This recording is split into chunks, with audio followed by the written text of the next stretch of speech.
ABC15, we take great pride in honoring our local military veterans who continue to give back to this community. And thanks to our partner Sanderson Ford, we continue our ABC15 Salutes Arizona Veterans campaign. Our first honoree is Marine Corps combat veteran Andrew Jones. After returning from war in Iraq, his life took a very dark turn. With love and support, he dug himself out of it. And now he is dedicating his life to helping other veterans find the value in their own lives. I joined in 1999, straight out of high school. I'm 17 years old, just a baby. Joined the Marine Corps, joined the infantry because I figured that was an experience that I would get only there. Everything was, in 1999, things were kind of, calm. And then 9/11 happened. Things got real at that point. So in 2003, we deployed to Iraq with the 1st Marine Division and was part of the initial shock and awe campaign that crossed the border and pushed up into Baghdad. As human beings, it's not what we're designed to go through.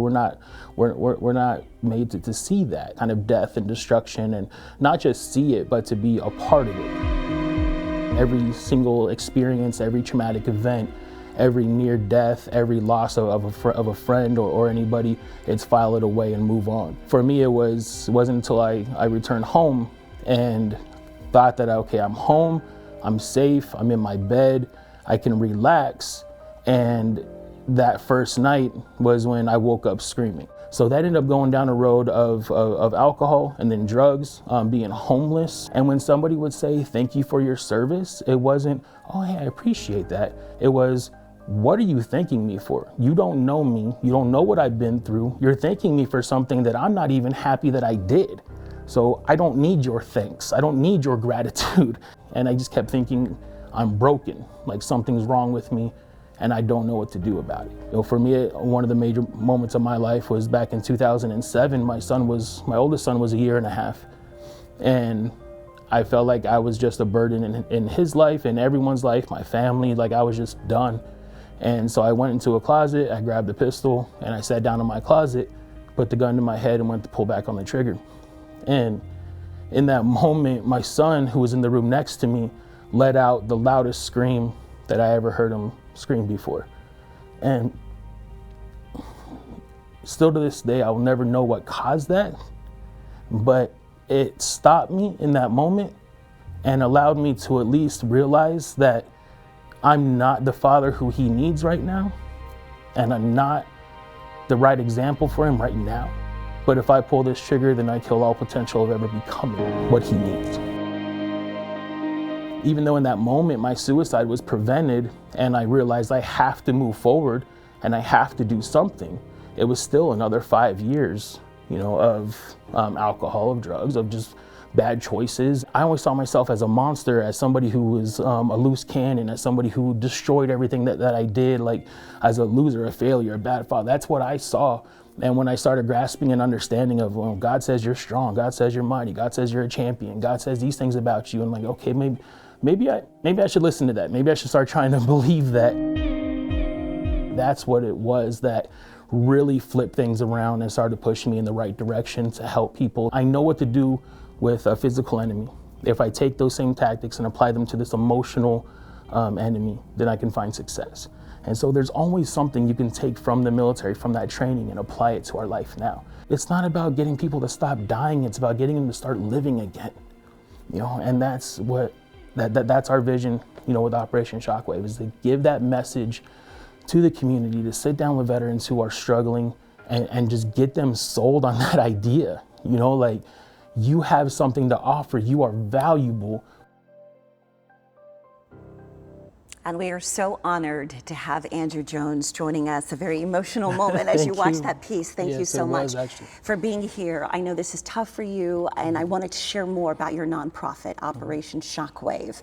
You shared with me that you felt like a stranger in your own home. Is that what you address with these men and women? Yes, absolutely. There's a lot of that. I don't know where I fit again. I don't know where I belong. My family doesn't recognize me. I don't feel like this is where I'm supposed to be.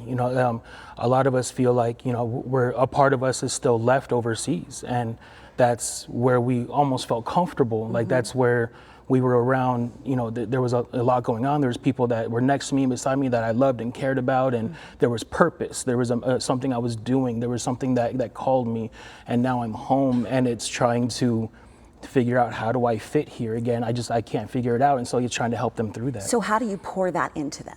And to remind them that they have value, to remind them that they do have a place here, and to give them that purpose and let them see that purpose, and remind them that they are someone in the community that can help and lead and guide and show people in our community that what it is to be a leader and committed, and the qualities that a veteran can bring to our community to bring life.